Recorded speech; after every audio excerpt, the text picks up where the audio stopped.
之太阳一样。道可道，非常道的意思是，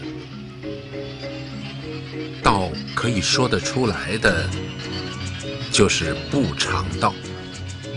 可道的道字和老子哲学思想无关，它是指言说的意思。第一个道字和第三个道字是构成世界的实体，也是创造宇宙的动力，它是永恒存在的，故而称之为常道。所以这一个道字显然是指实在意义的道。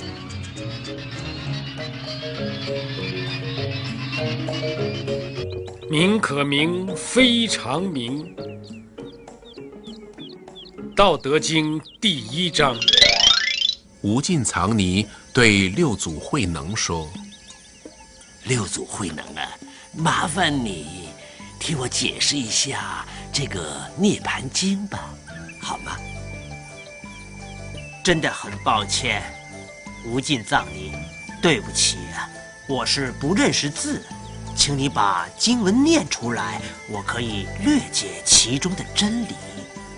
你连字都不认识，怎么能了解其中的真理呢？无尽藏尼，真理和文字是无关的。其实，文字像你我的手指，手指可以指出明月的所在，但手指却不是明月。看月也不一定要透过手指啊。六祖坛经说，文字像是手指，手指指出真理，但一般人只顾看着手指，并没有往手指指的方向深入看向其中的真理。太上不知有之。吴承说，太上犹言最上，最上为大道之事，相忘于无为。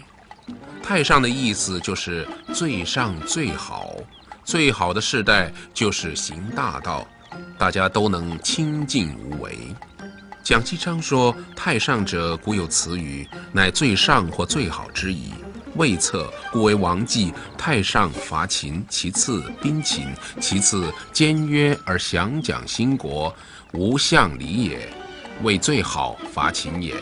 是上古时代已经有太上这个用语，太上即最上或最好的意思。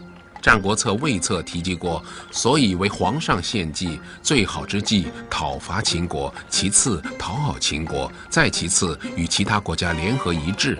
所以说最好是伐秦。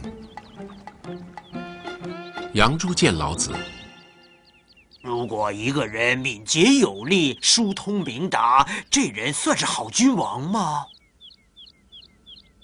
这种人有了才能，便供人使唤；有了技艺，便被技艺所累。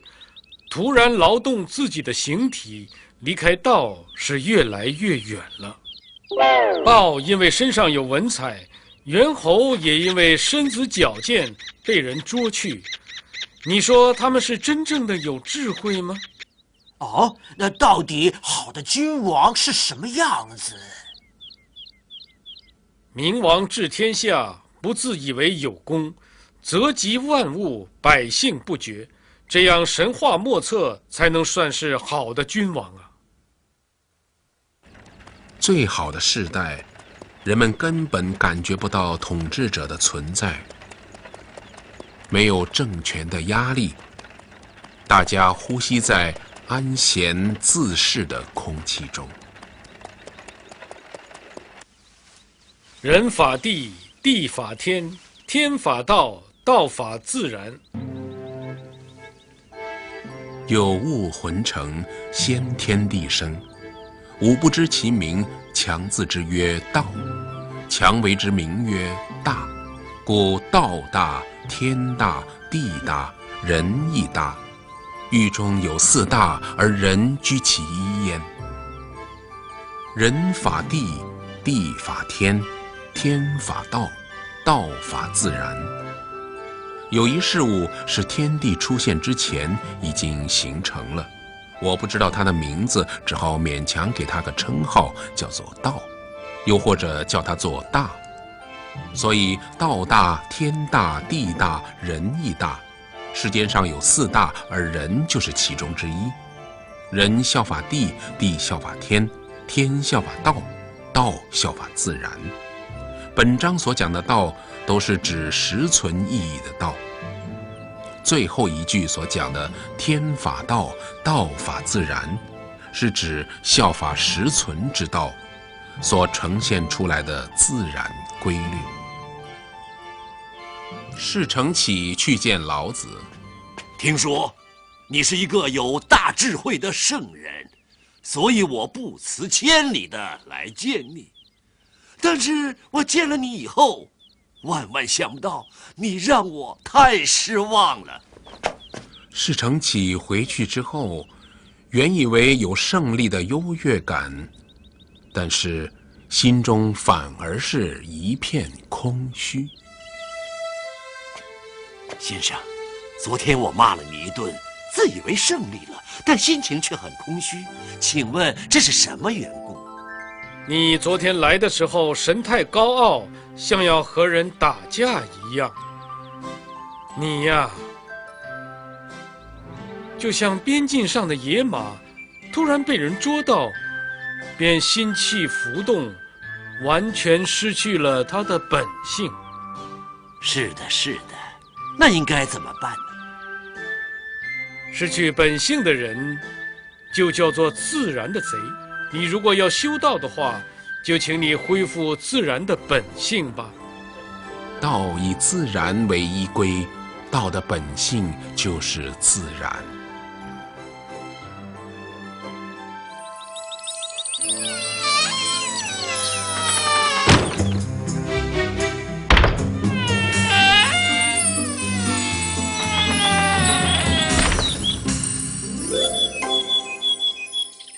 老子学说恢宏远大，可惜他没有如孔子般开门授徒，使他广泛流传。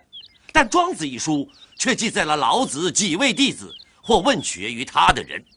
老子的弟子只有3人，包括伯具、耕桑楚和杨子居。至于向老子问道的也有3人，包括释承启、孔子和尹喜。上德不德，是以有德；下德不失德，是以无德。本章谈道，老子认为不妄为，也不故意表现他的作为，无为而无以为，可以称为上德。如果妄自作为，而且故意表现他的作为，为之而有以为，那就变成下德了。上德者，顺应自然，体道而行。如果表现有为，妄自作为，那就失道了。失道是有为的结果。失道的道，即是指自然无为的道，道之华的道，也是承接上文指自然无为的道。梁武帝是个非常喜欢佛法的皇帝，平时经常穿佛衣，吃斋念佛。梁普通8年10月1日，达摩祖师会见梁武帝。我自从继位以来，供养佛僧，建造寺庙，抄写佛经，雕塑佛像。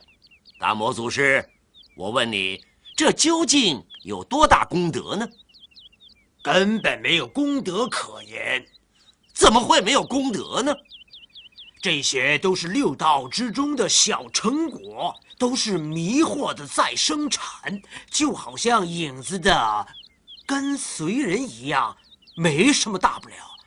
即使有善意，也不过是空中楼阁，不是真实的。我们施善事之前，心中不可先存有积善德之心。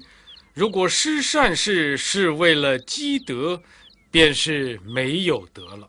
祸莫大于不知足，咎莫大于欲得。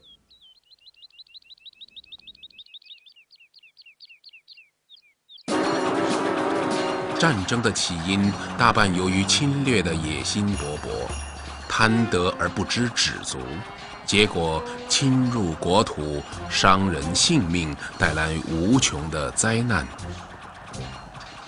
老子指出，统治者多欲生事的危害，警惕为政者当清静无为，收敛侵占的意欲。天下无道，戎马生于郊，就是说天下不行德政，而行王权霸道，所以战争连连，战马也要在战场上产子。这也可以反映出当时兵马空总互相杀伐的惨烈情况。伯具追随老聃学道。先生，我有个计划，我想到天下各地去游历。去各地游历，你想先去哪儿啊？我想先去齐国看看。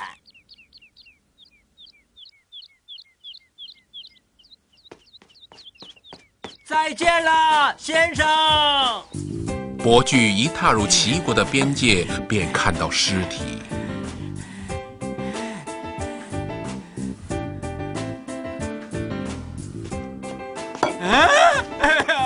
怎么会这样呢？怎么会这样呢？你真是太可怜，真是太不幸了！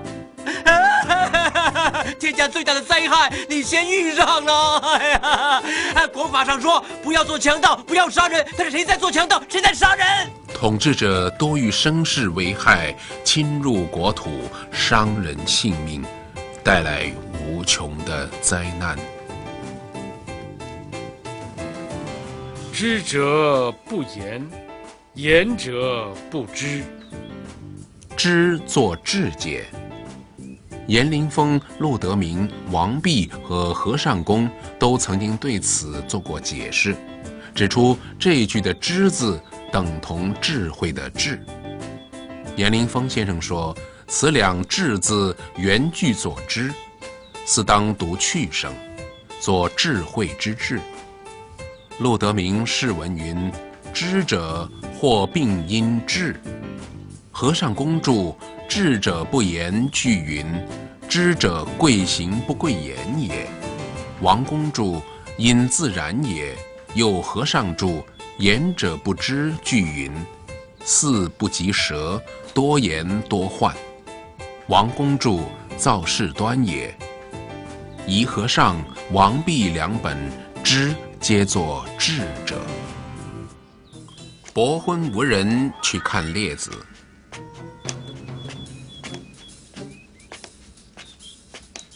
只见列子的门外鞋子都摆满了。大师，有人找你。老师既然来了，为何不进来指教弟子呢？哎呀，算了，我早就告诉过你，一定要曝光，不要露了行迹。现在你让人来归附你，却不能使人不归附你，这就是你露出了与众不同的痕迹。理想的人格是搓锐、解分、和光、同尘、含敛光耀，列子却偏偏光芒外露，引来了很多人。这是小聪明，而不是大智慧。天下多忌讳，而民弥贫；民多利器，国家滋昏；人多技巧，其物滋起。天下多忌讳，而民弥贫；法令滋隐，盗贼都有。意思就是说，天下越多禁忌，人民生活就越困难。法令产生，但是盗贼反而越来越多。从这里不单只可以看到老子对于一切行政的非议，也可以体会出老子所处的时代，权力的横暴已经到了一个极为严重的地步。可见老子提倡的无为，并非无的放矢，的确是解决当时政治情况的唯一釜底抽薪的方法。射鸟的弓箭花样越多，天空的鸟只好乱飞了。捕鱼的罗网钩子花样多了，水里的鱼只有乱窜了。